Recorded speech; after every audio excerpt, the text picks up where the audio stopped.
आरव बेहद ही होनहार स्टूडेंट था। वह शुरू से ही अपने क्लास में सबसे ज़्यादा नंबर लाता था। उसके पढ़ाई में अच्छे होने के कारण ही उसके मम्मी पापा चाहते थे कि वो ज़िंदगी में कुछ बड़ा करे और वो रोज़ कोचिंग की क्लासेस करने जाता था। एक दिन, तो बच्चों, आज हम फिज़िक्स का सेकंड चैप्टर करवाएंगे। मैम, मे आई कम? यस बेटा, प्लीज़ कम। उसके ट्यूशन में एक नई लड़की आती है जिसको ना तो आरव ने पहले कभी देखा है और ना ही उससे कभी मिला है। उस लड़की को देखकर आरव अपना दिल उसको दे बैठता है, क्योंकि इतनी सुंदर लड़की ना तो उसने कभी अपनी ज़िंदगी में देखी थी और ना ही कभी देख पाता। वह सब लड़कियों से अलग ही थी। उसके चेहरे पे हर लड़कियों से अलग ही चमक थी। आखिर कौन थी वो? तो बच्चों, ये आपकी नई ट्यूशन मेट है। इनका नाम है आहना। ये भी आज से आपके साथ रोज़ ट्यूशन पढ़ा करेंगी। आरव अपने मन में सोचता है, अरे वाह आहना, मेरा नाम भी ऐसे और इसका नाम भी ऐसे। तो आहना बेटा, जाके अपनी सीट पे बैठ जाओ। ओके मैम, मैं भी जाके बैठती हूँ। आहना कोचिंग क्लासेस से अपने घर की तरफ जा ही रही होती है कि तभी उसे एक अनजान आवाज़ सुनाई देती है, आहना।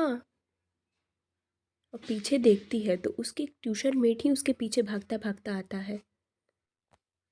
तुम कहाँ से आई हो आहना? तुमको पहले तो कभी यहाँ पे नहीं देखा। मैं एक ऐसी जगह से आई हूँ ना कि तुम चाहो भी तो कभी नहीं देख पाओगे। मतलब, मैं कुछ समझा नहीं। तुम क्या कहना चाहती हो, ज़रा क्लियर बोल सकती हो? नहीं नहीं, मैं कुछ नहीं कहना चाहती। वैसे शाम हो गई है, तुम्हें अपना घर जाना चाहिए। तुम इधर के रास्ते कहाँ जा रहे हो? नहीं, पर तुम ये जंगल के रास्ते कहाँ जा रही हो इतनी शाम को? तुम्हारा घर तो गांव के साइड होगा या शहर के साइड होगा, तो ये जंगल के साइड क्यों जा रही हो? आरव उससे सवाल पे सवाल पूछे जा रहा था, पर आहना उसके किसी सवाल का जवाब दिए बिना ही इधर उधर देख रही थी। अगले दिन आहना उसी टाइम फिर से ट्यूशन जा रही होती है। तभी उसके पीछे आरव भी जा रहा होता है। अरे भाई, क्या तुझे लगता है मुझे समझ नहीं आ रहा है जो तू कर रहा है? मैं सब समझ रहा हूँ भाई कि तेरा दिल ना ये ट्यूशन की नई लड़की पर आ गया है।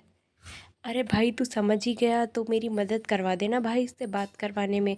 मैंने कल ट्यूशन से आधे टाइम इससे बात करने की कोशिश करी थी, पर इसने मेरे सवालों का सही से जवाब ही नहीं दिया। क्या सवाल थे तेरे भाई?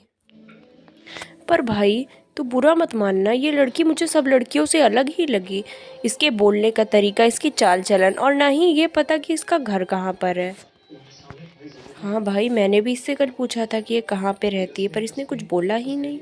और ये रोज़ जंगल के साइड निकल के जाती है, ये बात मुझे भी समझ नहीं आई।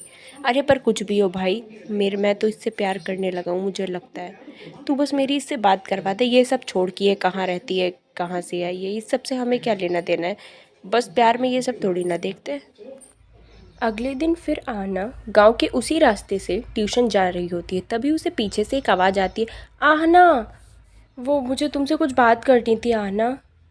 तुम मेरा पीछा कर रहे हो क्या? नहीं, मैं कल से देख रही हूँ, जब से मैं ट्यूशन में आई हूँ। मुझे ऐसा लग रहा है कि तुम मुझसे कुछ कहना चाहते हो। बताओ क्या बात है? अरे वो आहना, दरअसल बात ऐसी है, देखो तुम मुझे गलत मत समझना कि वो लोग बात कर ही रहे होते हैं, तभी वहाँ पे बारिश शुरू हो जाती है।